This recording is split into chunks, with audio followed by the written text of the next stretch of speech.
আচ্ছা, তারপর বিজেপি কি ভোট দিতে হবে। বিজেপি কি ভোট দিতে হবে? হ্যাঁ, না হলে কোনো যেহেতু কেন্দ্রে বিজেপি আছে। আচ্ছা, তো আর এই বিজেপি যে হুমায়ুন কবির কত সিট পাবে কার? হুমায়ুন কবির ও বলেছে আমার বেশি সিটের দরকার নাই। 100টা। না, মিথ্যা কথা। ও বললে যে আমাকে বেশি দেন, 15-20টা দেন। তো ওই যে ইয়াতে ওটা পশ্চিমবাংলায়। সাংবাদিকের সামনে বলছে কি যে 100 সিট লিব পাবো, জনগণ দিয়েছে আমাকে। ও সাংবাদিক মিথ্যা করে বলছে, কিন্তু আমি মিথ্যা কথা বলি না। সাংবাদিক মিথ্যা কথা বলছে। তাহলে হুমায়ুন কয়টা পাবে মনে হয়েছে? হুমায়ুনের পাওয়া পায়ের হিসাব না। ও বলছে হাঁকে 15-20টা দাও। আর ও সব কথা বাদ দাও, বাবরি মসজিদের খবরটা কিছু আছে কি তোমার কাছে? বাবরি মসজিদ শুরু হয়ে গেছে। হ্যাঁ? বাবরি মসজিদের অসুবিধা নাই।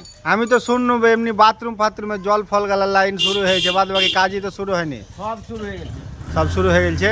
হ্যাঁ, যে বলছে শুরু হয়নি ও হুমায়ুনের বিরুদ্ধে কথা বলে। আচ্ছা।